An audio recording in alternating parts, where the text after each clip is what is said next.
divine tree that is worshipped by many generations of people in my village grows on the tall mountain located on the village's west. Apparently, the divine tree loves being watered by women's lustful juices. In order to garner the blessings and protection from the divine tree, the village will pick out a woman to serve it every month. Since young maidens are shy and reserved by nature, the juices they secrete aren't enough to satisfy the divine tree. In that case, the village will be plagued by misfortune and disasters.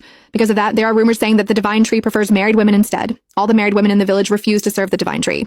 I, on the other hand, yearn to get picked out by the village every day. After all, I'm born to feel pleasure at its height. Unfortunately, my weak husband can never satisfy my urges. I was planting seeds in the fields when the village secretary, Isaac Holton, ran over to me. His face was crinkled in joy as he exclaimed, "It's finally your turn, Haley." I tossed the seeds aside and excitedly rubbed my hands. "Really? Thank you so much, Mr. Holton."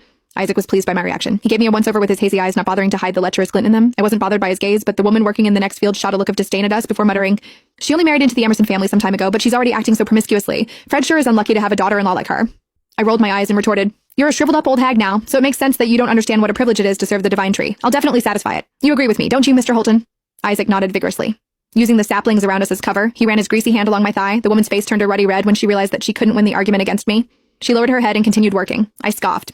Joy bubbled in my heart when I thought of all the rumors about the divine tree. Our village was located in the western region of a massive mountain. A forest stood behind the village. The trees were so tall that they disappeared into the clouds. A divine tree in the forest had protected our village for thousands of years. The villagers would send a woman into the forest every month as an offering to the tree. The divine tree had to be watered by a woman's private fluids. If the woman didn't produce enough fluids and didn't satisfy the tree, a disaster would befall the village. It would also cause the wheat fields to shrivel up, so we would have nothing during the harvest season. According to the rumors, the tree's branches were thick and strong. There were also powerful vines wrapped around the branches that would send a woman over the edge of pleasure.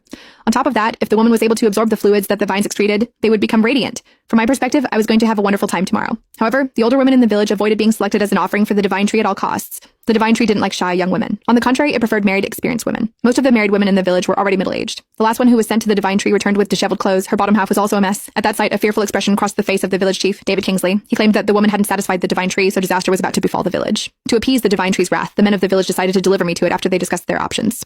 I'd always admired the divine tree. My husband, Jack Emerson, was totally useless in bed. He would finish within minutes, robbing me of my pleasure. It was why I was absolutely ecstatic at the prospect of being able to serve the divine tree. I was brought to the hall to be cleansed. I was stripped naked, so the men in power in the village could scrutinize me. They discussed among themselves if I would be able to satisfy the divine tree. I didn't feel a single hint of fear under their predatory gazes. On the contrary, I puffed my chest out proudly. I was very confident about my own body, after all. The men gave me a mat and placed a boiled egg on it. I sat down on the mat in front of them and began to twist my hips. The men's eyes reddened as they watched me. A few moments later, David removed the mat, which was now damp. The egg's shell had been peeled clean. David popped the egg into his mouth and patted my shoulder with a satisfied expression. "Good job, Haley. The divine tree will definitely adore you." I smiled, feeling pleased. My body trembled as I exclaimed, "Don't worry, Mr. Kingsley. You can count on me." It didn't take long before news of me being the divine tree's next offering spread like wildfire throughout the village. The men shot strange looks at me when I left the hall. Meanwhile, the women huddled together and discussed among themselves. I heard that she managed to peel the egg. She did. She's such a slut. The men couldn't take their eyes off her when she was peeling it. Fred's so unlucky to have a daughter-in-law like her. I stuck my nose in